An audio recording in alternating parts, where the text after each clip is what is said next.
One of the aspects of the Longleaf house that we're really happy to have been a part of and been able to use our in-house quality craftsmen is the casing work that went into the windows and doors. You know, you typically see kind of a factory approach to a lot of casework, a lot of millwork, a lot of OG, 3 1/4 inch, which has its place obviously in the market, but not for a home of this quality and what we're trying to achieve here, marrying old world details with new world technologies. Something that you can't really get away from are shadow lines and how the carpenters know what that shadow line should be. One of the pitfalls I see in a lot of applications of casing is the shadow line doesn't work with the windows shadow lines as they came. So a decision has to be made. Are we going to mimic and imitate those, or are we going to create a standard for the house? So in this case, we create a standard for the house of about a 3/16 of an inch shadow line. And that allows us to, here on site, basically do a factory type build, to do our jam extensions, and to be able to get those shadow lines to match and marry across all the different details. This is white on white, so it sort of blends in with the window and the divided light look of the window. But if you stare at it long enough, you realize all the pieces that go into an assembly like this. We use the same sort of assembly and detail on the doors as well, but not quite as challenging, not needing a sill, not needing an apron, and not needing a jam extension, as our doors were set in the wall bay that they came from the factory design to set in. So real happy with the way this came out. It looks simple, but again, to someone who knows what they're looking at and has spent time in the trades, this represents a lot of work and effort, and it really does give it kind of an unspoken lift to the overall quality of the home without being gaudy or ostentatious. So we're real happy with all of those details and how they came out. Some other details we really are proud of is, again, we talk about materials and methods. You can have great materials, but if you use poor methods, you know, you're not going to get that return on the investment of the good materials. So our lead carpenter used a pocket hole joinery system for the sill.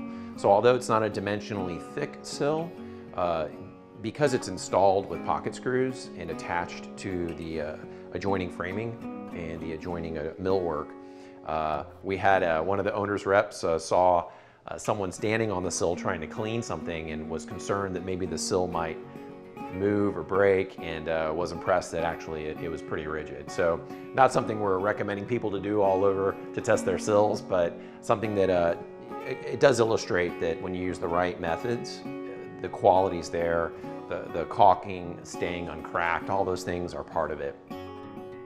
One of the things we try to do was partner with people who would bring some opportunities to capture a higher finish level.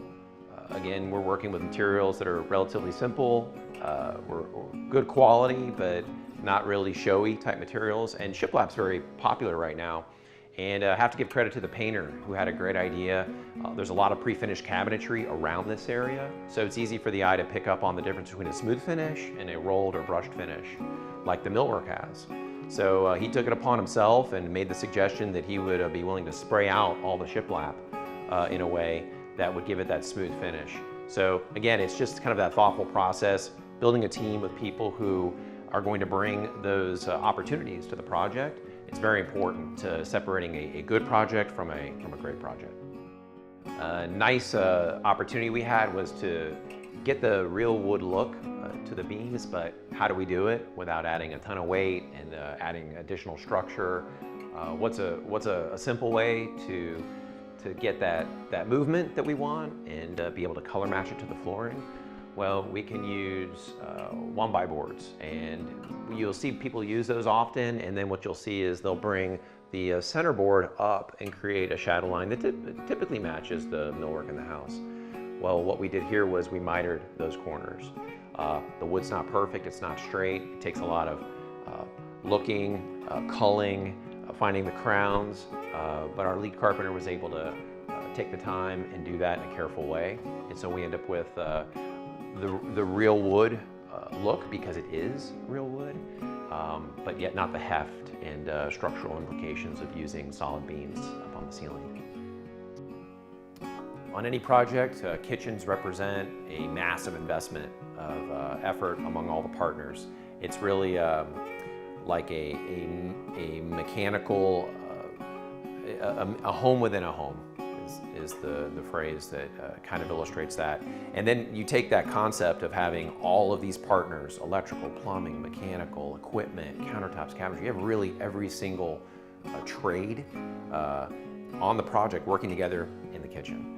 So what's something that's unique about this kitchen? Well, again, it's the tolerances. We're pulling off so many things in such a small area. It's functional and it's very user-friendly, but it's also very compact. And so now the challenges that come to the partners to having outlets land exactly where they need to land and plumbing, it goes up. It goes up for a home like this. But as you can see, it's beautiful. The owner designer did an amazing job coming out with a layout.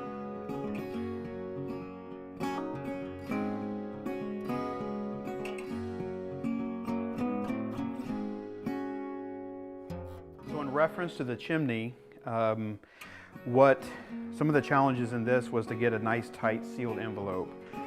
So if we look on the outside, we have a veneer brick, which is an old Fort Augusta queen brick. And this is the exact same brick that we used on the outside of the house as well. We have two dissimilar products that are needing to be sealed correctly. And we have brick against wood.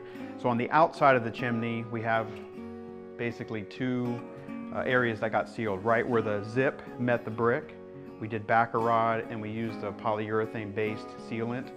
And then when the siding went on and the trim boards, we also went back and baccaroded again, as well as did that polyurethane sealant. Something that is very important to do that typically people don't do nowadays is to make sure that they go hand tool the joint with the sealant.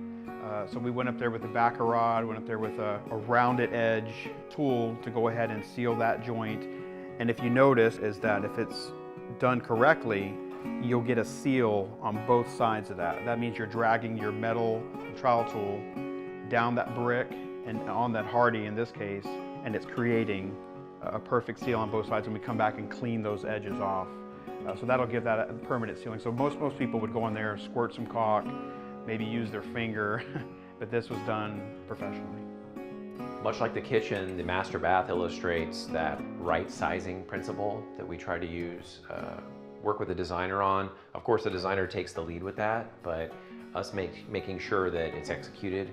Again, you get into tolerances. When you have a 20-foot long wall and a sink bay, it's pretty easy to get those things right. But when you have small areas, small confined areas that are the right size for the right space for this homeowner, but again, those differences between the casing and the drywall and things being centered, it's an investment on the builder's part to make sure that happens all throughout the project. So we again feel like that this represents our efforts to work with the owner designer as a partner to make sure that those pieces of the puzzle would come out. It's very typical in this economy to see the trades come out. One of the first things that's installed here is the plumbing. And that's coming out sometimes in the slab phase, way before you have any of these other finishes even in play. So it's very common that if they're not managed carefully, that those things will be off center, and then you come back and you have to do double work. So our superintendent, our site manager, did a good job of making sure that those things stayed present to all the trade partners. And much like the kitchen, the master bath represents that all coming together for the owner.